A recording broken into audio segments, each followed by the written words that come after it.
자, 오늘 말씀 나누도록 하겠습니다. 지난주에 말씀드린 내용은 사사기에 관련되어서 특별히 이스라엘 백성들 가운데 왕에 대한 인식, 그런 의미들을 좀 살펴봤습니다. 사사기에 보면 왕을 거부하는 부정적인 의미도 담겨 있지만 동시에 왕을 필요로 하는 그런 긍정적인 의미도 담겨 있음을 말씀드렸습니다. 그래서 이스라엘의 왕이 없으므로 백성들이 자기 소견에 오른 대로 행하였다라고 하는 그 표현이 계속 반복적으로 나온 데에는 이스라엘 백성들 가운데 진정한 왕이 필요하다라고 하는 그런 의미가 암시되어 있다는 것이죠. 그리고 그 사사들이 여러모로 구원 활동을 위해서 하나님 앞에 쓰임 받았지만 그럼에도 불구하고 그들의 인간적 연약함, 그 부족함은 역시 그 백성들로 하여금 왕을 기대하게 하는 그러한 마음들을 불러일으켰다는 것을 우리는 지난 말씀을 통해서 확인하였습니다. 오늘은 우리가 이제 그 뒤의 내용을 이어서 생각해 볼 때 구약 성경에 있어서 중심되는 주제 중에 하나가 이제 왕 제도에 대한 것입니다. 다스리는 왕에 대한 이야기인 것이죠. 성경 말씀을 보면 이제 사사기를 지나서 이제 룻기도 같은 시대의 내용이니까는요. 지나면 이제 사무엘 상하 시대가 이렇게 나타나게 되는데 거기에 들어와서 이제 왕정 제도가 이루어져 가는 것을 볼 수 있습니다. 그래서 사무엘서 같은 경우에서는 이 사울과 다윗을 아주 대조해서 정말 하나님께서 기뻐하시고 하나님의 나라에 걸맞는 왕의 모습이 어떤 모습이냐 하는 것을 우리에게 보여주고 있습니다.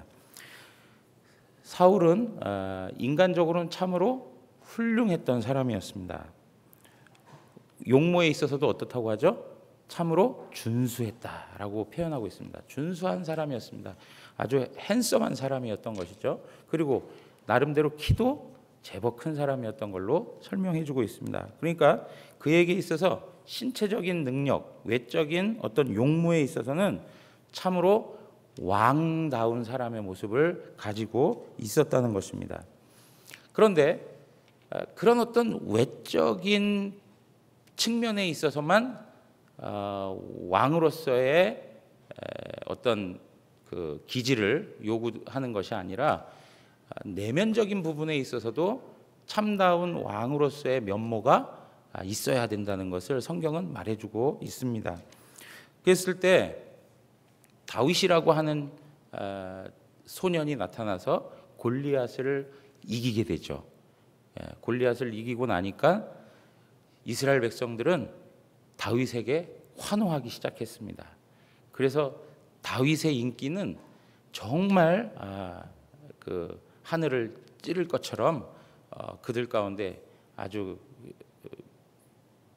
뭐랄까요, 정말 오늘날로 얘기하면 정말 대박을 터뜨리는 것이죠. 인기로만 봤을 때는 사울에게는 뭐라고요? 천천히요. 다윗에게는 만만이다. 그렇게 이야기할 정도로 다윗의 인기는 아주 대단했던 것을 말씀해주고 있습니다. 그런데 그러한 다윗의 업적이 백성들 가운데에서 인정되어지고 다윗의 인기가 높아져가는 모습을 보니까 사울의 마음은 편했을까요? 편하지 않았을까요? 굉장히 불편했던 그런 모습들이 있는 것입니다. 제가 TV를 이렇게 자주 이렇게 보는 사람은 아닌데 지나다가 보면 한번 갑자기 이렇게 보게 돼서 눈을 고정시키고 한 대목을 보는 그런 때가 있는데 지난번에 어떤 예능 프로그램을 보다가 보니까 그 누구죠? 유병재라고 하는 사람인가요? 그 사람이 이제 그 팬들하고 같이 만나가지고 팬들이 가지고 있는 쓸 수 없는 물건들을 가지고 오면 자기가 원하는 물건으로 이렇게 바꿔주는 그런 일들을 하는데요. 엄청난 그 학생들이 몰린 거예요. 그러면서 유병재 씨가 딱 나타나니까 막 환호하는 거예요. 그런데 갑자기 반대편에 어떤 그 스타가 나타난 거예요. 제 이름도 잘 모르겠어요. 근데 어떤 스타가 나타났는데 젊은이들이 더 좋아하는 거예요. 온 사람 그 유병재 씨를 좋다고 이렇게 막 했던 사람들이 한순간에 글로 다 몰리고 여기는 덩그러니 비어 있는 거예요. 그 모습을 보니까 저도 아찔하더라고요. 야, 이거 연예인들이 정말 불안해서 못 살겠구나. 이거 한순간에 한 사람이 딱 나타나니까 거기에 가득 메웠던 사람들이, 자기를 보고 환호했던 사람들이 완전히 등을 돌려고 그쪽을 향해 있는 것을 보니까 야, 이거 뭐 정말 아찔하겠다 하는 생각이 드는 거예요. 그런데 더 재미있는 건 뭐냐면 그 사람도 인기가 있는데 누구를 더 좋아하냐면 매니저를 더 좋아하는 거예요. 매니저를. 예? 그 사인 받으러 오고 그 물품 교환하러 오는 그 팬들이 다가와 가지고 더 좋은 거는 매니저한테 갖다 주고 매니저하고 사진 찍자고 막 그러는 거예요. 그러니까 이 사람이 눈이 계속 그 팬들에게 고정이 안 되고 누구한테 고정이 되냐면 매니저한테 고정이 되는 거예요. 그러면서 황당한 표정들이 계속 나오는 거예요. 그래서 그 모습을 보니까 참 사람의 그 시기심과 그 사람의 그 어떤 질투심이라는 거는 누구든지 다 넘어갈 수 있는, 그죠? 내가 그 입장이라도 정말 너무 속상할 것 같다는 생각이 많이 드는 거예요. 근데 오늘 여러분 사울 보세요. 자기가 왕인데 왕보다 더 인기 있는 부하가 있는 거예요. 그러니 마음이 편할 리가 있겠습니까? 그 부하라고 하는 사람이 언젠가는 자기의 자리를 노릴 것 같은 그런 생각만 드는 거예요.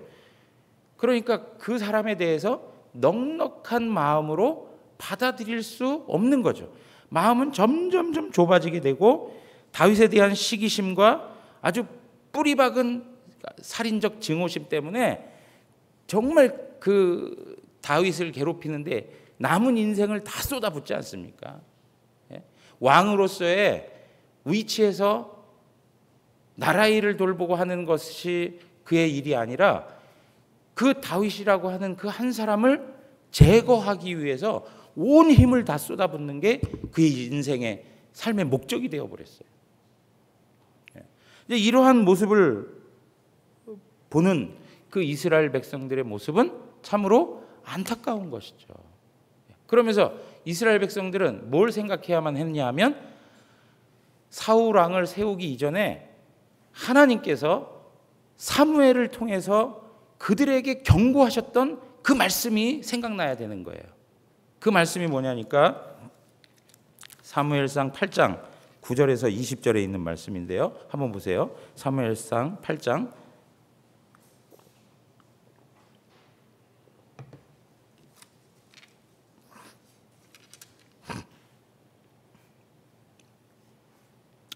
11절 가서 보세요. 이르되 너희를 다스릴 왕의 제도는 이러하니라. 그가 너희 아들들을 어떻게 합니까? 데려다가 예. 데려다가 12절 쭉 읽어보시면 천부장과 50부장을 어떻게 해요? 삼을 것이며 데려다가 삼겠다는 거예요. 데려다가 삼을 것이다. 누구를 위해서 삼는 거죠? 자기를 위해서 삼는 거예요. 자기를 위해서. 13절 보세요. 그가 또 너희 딸들을 어떻게 해요? 데려다가 네. 그 다음에 13절 하반절에도 보면 삼을 것이며 누구를 위해서 삼는 거예요? 자기 자신을 위해서 삼는 거예요. 자기 자신을 위해서 데려다가 어떤 직분으로 삼는 거예요. 14절 가서 보세요. 그가 또 너희의 밭과 포도원과 감람원에서 제일 좋은 것을 어떻게 해요? 가져다가 데려다가 가져다가 그 다음에 15절 보세요. 그가 또 너희 곡식과 포도원 소산의 11조를 거두어서 16절 보십시오. 그가 또 너희의 노비와 가장 아름다운 소년과 나귀들을 어떻게 해요? 끌어다가 라고 얘기합니다. 17절 보세요. 너희의 양떼의 10분의 1을 거두어. 여러분 보세요. 데려다가 가져다가 거두어 끌어다가 거두어. 전부 뭐예요? 예? 자기 것으로 취하는 거예요. 자기 것으로 취하는 거예요. 예. 자기 것으로 가져오는 거예요. 누구를 위해서요? 나라를 위해서요? 아니요. 자기 개인을 위해서 그렇게 삼아 버렸다는 거예요. 그러니까 이방이 구하는 왕의 제도는 철저히 자기 중심인 거죠. 왕의 권력을 추구하기 위해서 백성이 필요한 것뿐이에요. 백성은 자기를 위해 존재하는 거예요. 그것이 바로 열방과 같은 방식의 정치 원리였던 것입니다. 그러나 하나님께서 우리에게 말씀하고 있는 왕제도는 이러한 방식이 아니라는 거예요. 자, 그런데 이렇게 할 거다라고 하나님께서 이스라엘 백성들에게 사무엘을 통해서 경고해 주셨는데 그때 백성들의 태도가 뭔지 아십니까? 19절 가서 보세요. 백성이 사무엘의 말 듣기를 거절하여 이르되, 다 같이 한번 읽겠습니다. 아니로소이다. 우리도 우리 왕이 있어야 하리니 우리도 다른 나라들 같이 되어 우리의 왕이 우리를 다스리며 우리 앞에 나가서 우리의 싸움을 싸워야 할 것이니이다 하는지라. 우리 앞에 나가서 우리의 싸움을 그가 싸워야 된다라고 하는데, 열방의 왕이 그 백성들을 위해서 앞장서서 그렇게 싸웁니까? 아닌 것이죠. 아닌 것이죠. 이스라엘 백성들은 왕이 그렇게 해줄 거라고 생각했는데 왕은 그렇게 하지 않아요. 오히려 어떻게 해요? 자기를 위해서 백성들을 끌어다가 자기의 존재를 유지하고 자기의 존재감을 나타내기 위해서 사용하는 거예요. 이것이 바로 세상 사람들의 방식인 것을 말씀해 주고 있죠. 그러니까 우리가 늘 생각해야 되는 것들 중에 하나는 뭐냐면 세상은 철저히 자기 중심성에 기인하고 있어요. 그 삶의 기초가 어디에 뿌리를 두고 있냐면 자기 중심성이에요. 자기의 권력, 자기의 명예, 자기의 부, 자기의 욕심, 자기의 자랑, 자기의 높아짐, 이거밖에 없어요. 그러니까 오직 생각하는 게 전부 그런 거밖에 없는 거예요. 그런데 여러분 보세요. 다윗의 모습들은 어떤 방식으로 나타나냐면, 자, 다윗은 목동이었습니다. 다윗은 사자와 곰이 나타나면 뭘 했습니까? 양들을 보호하는 일을 했습니다. 그게 그의 일상적인 삶의 모습이었습니다. 그는 목자가 양을 보호해야 된다라고 하는 그 방식이 그가 왕이 되어서도 동일한 원리였을 거라고 그는 잘 알고 있었을 거예요. 왜요? 하나님의 마음을 품고 있었던 사람이었기 때문에 그래요. 목자가 누구를 위해 존재한다고요? 양을 위해 존재하는 거예요. 양을 위해 존재한다. 그래서 골리앗을 대할 때에도 목동으로서 일했던 그 경험을 살려서 그 백성들을 위하여 어떻게 해요? 자기 자신이 나서는 거죠. 만군의 여호와의 이름을 붙들고 나가는데 누구를 위해서 나가는 거예요? 자기 자신을 위해서 나가는 거예요? 내 인기와 나의 어떤 명성을 얻기 위해서 자기 자신이 나가는 것입니까? 그거 아니었거든요. 뭐 때문입니까? 그 나라 백성들을 구원하기 위한 하나의 이유밖에 없어요. 하나님 나라의 백성이 이방 골리앗에 의하여서 수치를 당하고 지옥을 당하는 그 현실에서 그 이스라엘 백성들이 두렵고 떨리는 가운데 어느 누구도 앞장설 수 없는 그러한 현실에서 우린 이제 죽었구나라고 하는 그러한 패배적인 분위기 속에서 누군가는 나가서 이 나라를 지켜내야 될 것 아닌가라고 하는 그 마음 가지고 앞장서 나가는 것이죠. 그래서 어떻게 합니까? 만군의 여호와의 이름으로 나가서 그 나라의 백성들을 구해내는 일을 하지 않습니까? 이것이 바로 다윗이 가졌던 마음인데, 이 다윗의 마음이 곧 누구의 마음을 대변해 주는 거라고요? 하나님의 마음을 대변해 주고 있다는 거예요. 하나님의 마음. 그래서 이 하나님의 마음을 정말 잘 대변해 주는 하나의 또 한 사건이 있는데 사무엘 하로 한번 넘어가 보시죠. 사무엘 하 23장입니다.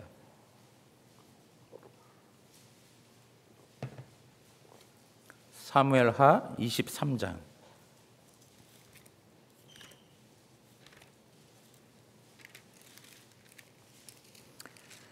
14절에서 17절 말씀 한번 보겠습니다.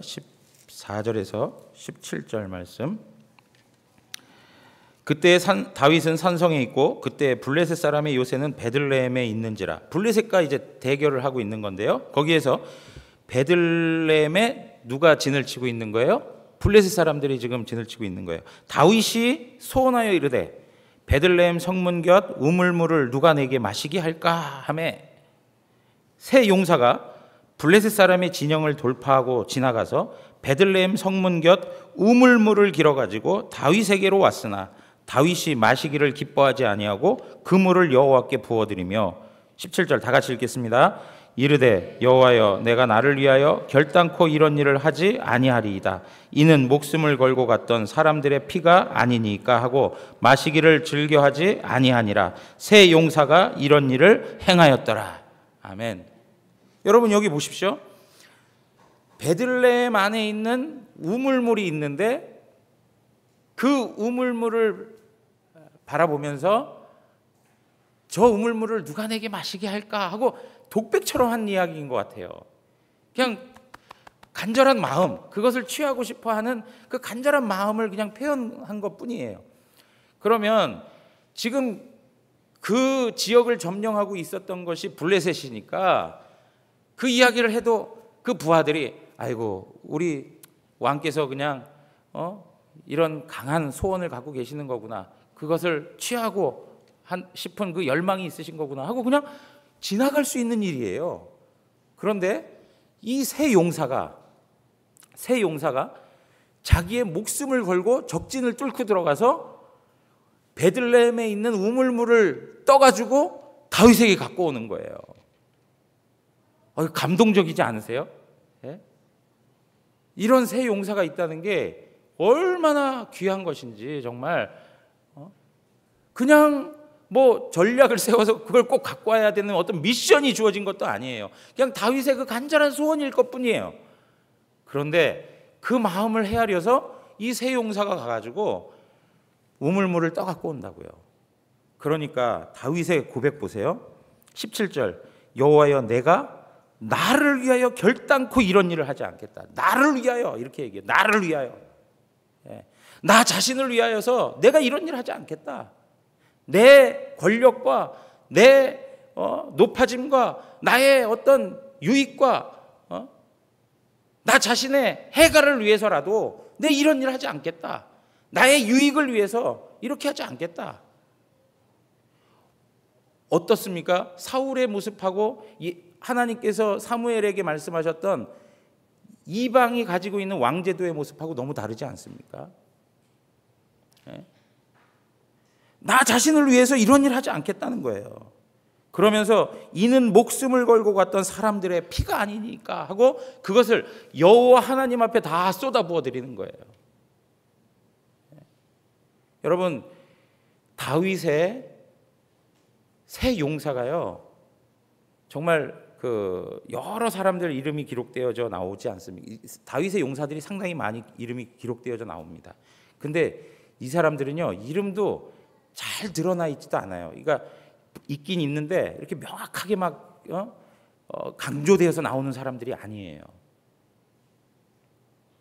그런데도 다윗을 위해서 가장 최측근의 사람들로 설명해주고 있어요, 성경을. 근데 우리가 잘 알고 있는 요압이라고 하는 사람은 이름이 얼마나 많이 등장합니까? 그리고 다윗을 위해서 마음껏 싸우고 앞에서 앞장서서 한 사람 같이 보이지만 다윗이 죽을 때 어떻게 하죠? 요압을 제거하라고 그럽니다. 그냥 평안히 죽지 못하게 제거해버리라고 그래요. 왜 그렇습니까? 다윗도 아는 거예요. 왜? 요압은 항상 자기 욕심을 따라 산 사람이에요. 자기 권력을 추구하려고 했던 사람이에요. 이제 이러한 부분에 있어서 다윗이 우리에게 보여주고 있는 바는 뭐냐면 철저히 하나님 그분이에요.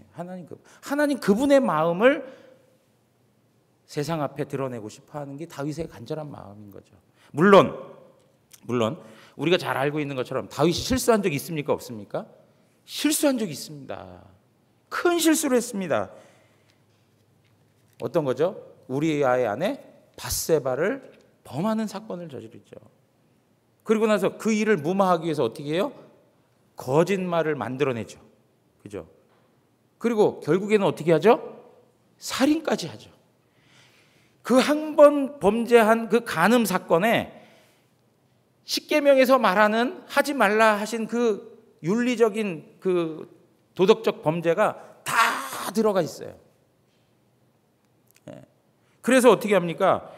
하나님 앞에서 그 범죄한 사건을 가지고 이제 살아가는데, 지금 이 그 다윗에게 있어서 사울과 아주 큰 차이점이 있다면 무엇이냐면, 그는 하나님 앞에서 회개하고 살았다는 거예요. 회개하고 살았다는 거예요. 하나님 앞에서 정신을 차리고 자기의 모습들을 돌이키면서 하나님의 마음으로 그의 삶을 다시 한번 회복해가는 모습들이 그의 인생 가운데 있었다는 것을 말해주고 있어요. 자, 누가 등장합니까? 나단이라고 하는 사람이 나오죠. 나단이라는 선지자가 이야기를 합니다. 어떤 사람이 손님을 대접하기 위해서 자기가 가진 많은 짐승들 중에 하나를 잡지 않고 오직 암양 하나만을 가지고 있는 그 가난한 사람의 그 암양을 끌어다가 자기가 강제로 강탈해가지고 그걸 잡아들였습니다. 그러니까 다윗이 뭐라 그래요? 그런 놈이 다 있냐고 말이에요. 그죠? 예. 아주 진노하죠. 그러니까 나단이 뭐라고 합니까? 그가 당신입니다 라고 이야기해요. 바로 당신이 그와 같은 사람입니다. 그럴 때 어떻게 합니까? 다윗이 하나님 앞에서 찔림을 받고 하나님 앞에서 철저히 자기 자신을 내려놓고 하나님 은혜 앞에 회개하는 자의 모습을 가지고 있는 것을 볼 수 있어요. 우리가 시편의 글들을 통해서 우리가 확인하지만 뭐라고 합니까? 자기의 눈물이 침상이 다 젖을 정도로 하나님 앞에서 회개하는 그런 다윗의 모습을 볼 수 있어요. 사랑하는 성도 여러분, 정말 중요한 게 무엇이냐? 하나님 앞에서 돌이킬 수 있는 마음이 있다는 게 중요한 거예요. 내가 하나님 앞에 온전하게 살지 못하고 실수할 때 있어요. 연약해서 넘어질 때 있어요.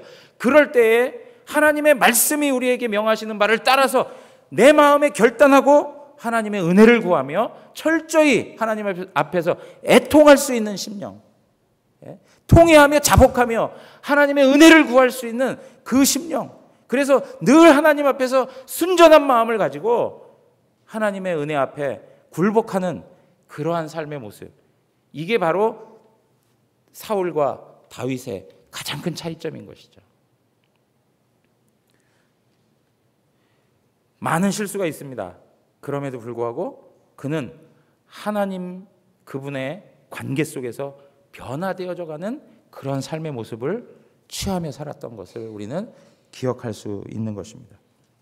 자, 여러분 보십시오. 이렇게 다윗이 범죄했습니다. 이 범죄한 내용들이 결국에는 어떤 일들로 나타나냐면 이스라엘의 분열로 나타나죠. 남과 북이 나뉘어지게 됩니다. 특별히 르호보암, 솔로몬 뒤를 이어서 르호보암이라고 하는 이제 아들이 왕이 되어지는데, 북이스라엘 백성들의 북왕조의 그 10지파의 사람들의 의견을 어떻게 합니까? 무시하죠. 예.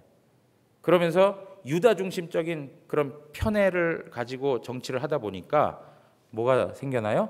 나라가 이제 나뉘어지는 일들이 생겨납니다. 그러니까 이러한 모습 속에서 우리가 또 확인할 수 있는 건 뭐냐면, 다윗을 통해서도 하나님께서 하나님 나라가 무엇인지, 왕 제도가 어떠해야 되는지를 우리에게 보여주면서도 여전히 인간은 죄성을 가지고 있어서 그것은 완전하지 않다는 것을 우리에게 말씀해주고 있다는 거예요. 그러니까 지금 이스라엘이 북왕국으로, 남유다 왕국으로 나뉘어지게 이렇게 되는데, 북왕국 같은 경우에는 특별히 여로보암이라고 하는 사람이 어떻게 합니까? 단과 베델에 우상을 세워놓고 거기서 이스라엘 백성들이 우상 숭배할 수 있도록 그 모든 것들을 이렇게 마련해 놓죠. 그러니까 철저히 그 나라가 하나님 섬기면서 하나님의 뜻 가운데 하나님의 다스림을 받는 나라가 돼야 되는데, 왕이 하나님 앞에서 반역하고 하나님의 뜻을 쫓지 않으니까 온 백성 전체가 다 우상 숭배 가운데 나아가는 그런 일들이 역사 가운데 이제 계속 나타나는 거예요. 이 우상 숭배가 가장 강렬했던 북이스라엘 시대가 누구 때입니까? 예? 우리 잘 알고 있지만 아합, 그죠? 아합 때, 아합 왕 때. 그 안에 누구 때문에요? 예, 이세벨이라고 하는 여인 때문에 더더욱 바알 숭배하는 일들이 많이 나타나죠. 우리 그래서 잘 알고 있잖아요. 엘리야와 바알 선지자, 아세라 선지자 850대 1 게임을 한단 말이에요. 그 정도로 여호와 하나님을 섬기는 신앙의 내용들은 위축되고 우상 숭배가 만연했던 시대가 바로 그런 시대죠. 누구가 나라를 잘못 다스리고 있는 거예요? 왕이 그런 일들을 하고 있는 거예요. 자, 그런데요, 이 이스라엘 백성들 가운데, 이스라엘 가운데에는 왕조차도 하나님의 뜻과 법을 따라서 정치를 해야 되는 게 맞는 이야기였어요. 그렇지 않습니까? 왕이라고 함부로 할 수가 없었어요. 왕조차도 하나님 말씀 앞에서 그 말씀의 다스림을 받아야 되는 게 그 사회였어요. 그런데 지금 말씀드린 대로 이 아합이라고 하는 사람이 나봇의 포도원을 원하지 않습니까? 근데 나봇의 포도원을 원하는데 아합이 마음대로 합니까? 안 합니까? 자, 나봇의 포도원을 원하는데 나봇이 나 안 팔겠소이다 이렇게 얘기해요. 아니, 왕한테 그렇게 거부할 수가 있습니까? 거부할 수가 있는 거예요. 왜냐하면 율법에 따라서 자기를 그렇게 분명하게 자기 의사를 드러낼 수가 있었던 거예요. 그러면 그 율법에 따라서 왕은 그것을 존중해줘야만 되는 거예요. 그러니까 아합이 꼼짝 못하고 그냥 속상한 마음이지만 그 분한 마음에 그냥 돌아와 버려요. 그런데 그 이야기를 이세벨이 듣고 어떻게 하죠? 아니, 당신이 왕인데 뭘 못하십니까? 이런 얘기를 해요. 자, 이 대목에서도 아주 중요한 원리가 있는데, 세상 나라의 원리는 왕이 마음대로 할 수 있다는 거예요. 왕이 마음대로 할 수 있다는 거예요. 그렇지만 이스라엘 백성들, 타락한 아합 왕일지라도 무슨 생각을 가지고 있는 거예요? 그래도 기본적으로 하나님의 말씀을 어느 부분에서는 지켜야 된다라고 하는 생각을 가지고 있는 거예요. 근데 이 아내가 이방 여인이니까 이방 방식을 가지고 판단을 하고, 아니, 당신이 왕인데 뭘 못합니까? 왕의 마음대로 하십시오. 그리고 자기가 그 일을 꾸며서 나봇의 포도원을 자기 것으로 취해버린단 말이에요. 여기에 이방인들이 가지고 있는 왕제도의 모습이 있고 이스라엘 백성들이 가지고 있는 왕제도의 모습이 담겨 있는 거예요. 사랑하는 성도 여러분, 오늘 우리가요, 이러한 그 관계 속에서 정말 하나님께서 우리에게 원하시는 그런 왕제도에 대한 모습이 무엇인가를 우리가 잘 헤아려 볼 필요가 있는 거예요. 자, 그러한 왕을 기대하다 보니까 하나님께서 말씀으로 그 백성을 다스리는데 왕까지도 그 말씀에 의해서 지도를 받아야 되니까 하나님이 누구를 세우세요? 하나님께서는 선지자를 세우신단 말이에요. 선지자를 세워요. 그래서 선지자와 왕과의 관계가 굉장히 이렇게 그 친밀한 관계 속에서 이스라엘 백성 전체를 영적으로 끌고 갈 수 있도록 하나님께서 만들어 가세요. 이 왕이 제대로 하지 못하면 선지자가 어떻게 해요? 제대로 하라고 책망도 한단 말이에요. 그 말을 듣고 하나님 말씀에 순종하면 그 이스라엘 백성은 하나님 앞에서 복을 누리게 되고, 그죠? 그 나라는. 만약에 그 선지자가 바른 선지자인데 그 바른 선지자의 말을 거부하고 자기 마음대로 하면 하나님께서 어떻게 하세요? 그 나라를 또 징계하시기도 하고. 이런 일들이 역사 속에서 이제 반복적으로 일어나는 것을 볼 수 있어요. 우리가 잘 아는 거지만 이사야의 충고를 듣고 누가요? 시스기야가 하나님 앞에서 바로 서죠. 예레미야의 충고를 듣고 누가 바로 섭니까? 요시야라고 하는 왕이 하나님 앞에 바로 섭니다. 그래서 이 선지자와 왕과의 그 관계적 문제들이 그 사회 속에 이제 잘 나타나고 있는 거예요. 그러니까 왕조차도 누구의 뜻을 따라야 된다고요? 선지자의 뜻을 따른다는 얘기가 아니라 누구요? 하나님의 말씀을 따라야 된다는 거예요. 하나님 그분이 진정한 왕이 되셔야 된다는 거예요. 자, 이러한 왕제도의 모습은 결국에는 인간적 죄악으로 말미암아 하나님 앞에서 이제 징계를 당하게 되죠. 물론 하나님께서 다윗에게 언약을 말씀하십니다. 너의 왕위를 영원하게 할 것이다.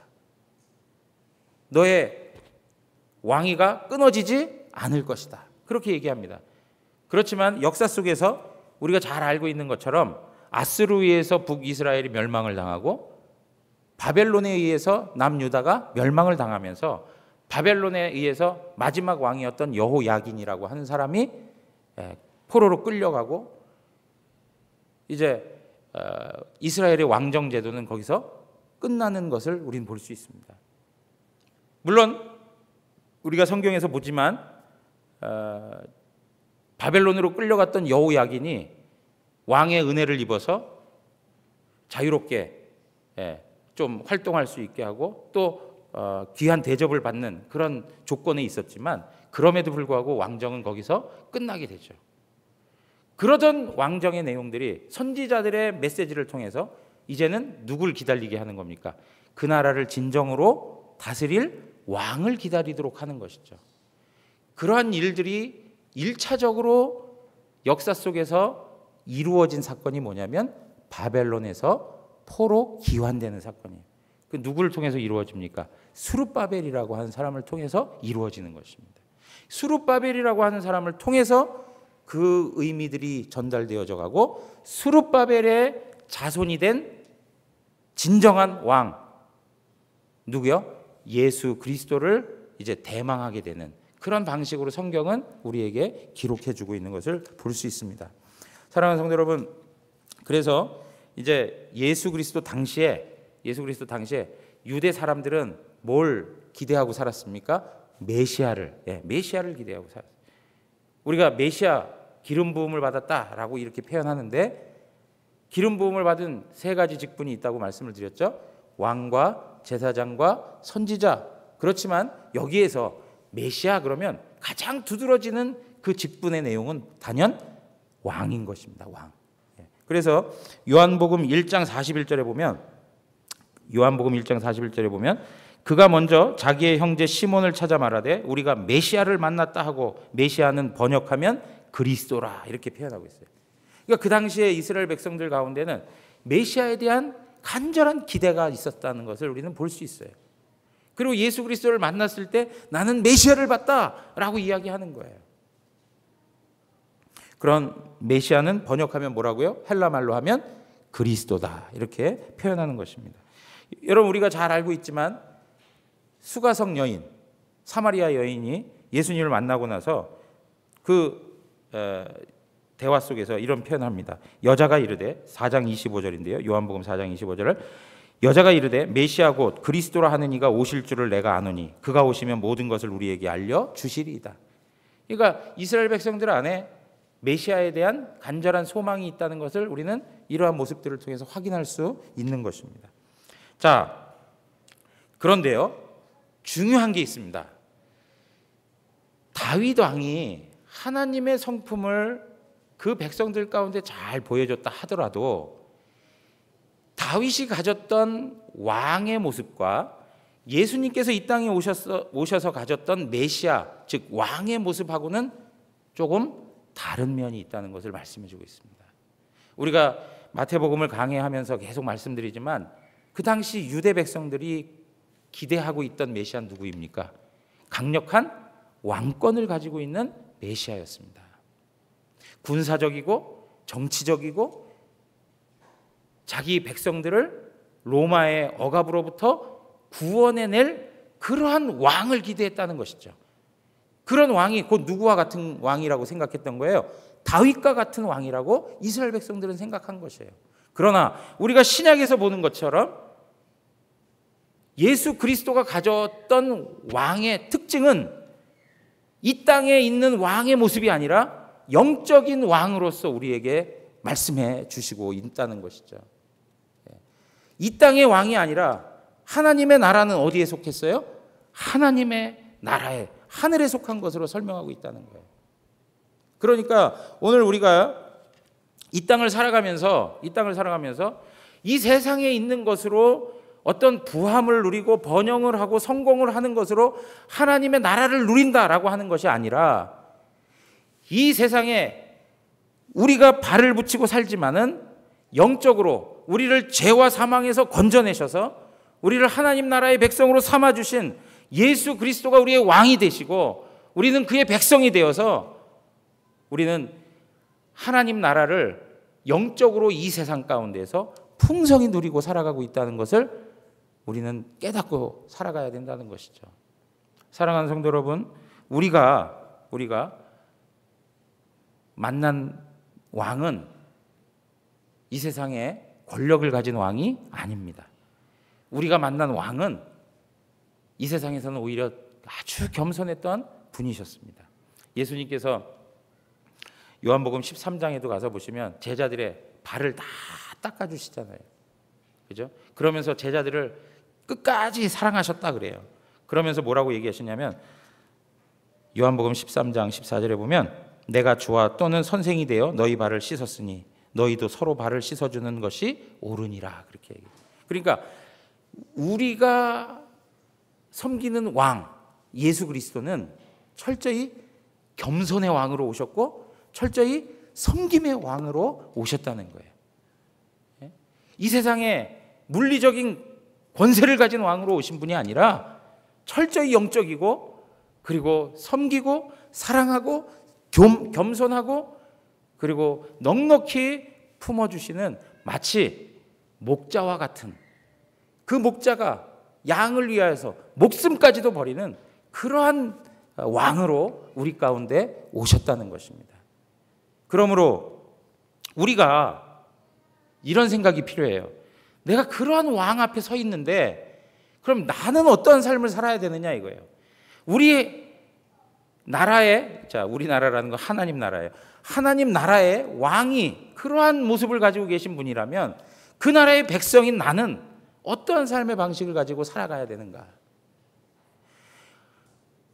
우리의 왕 되신 그분이 세상적 권세와 능력과 세상적 성공을 부여잡고 살아가는 그분이 아니고 그렇게 겸손하고 그렇게 사랑 많으시고 그렇게 양들을 위하여 자기 목숨을 아끼지 아니하시고 내어버리는 목자 같은 그런 왕이라면 그분을 섬기는 그 백성은 어떤 삶을 살아야 될까?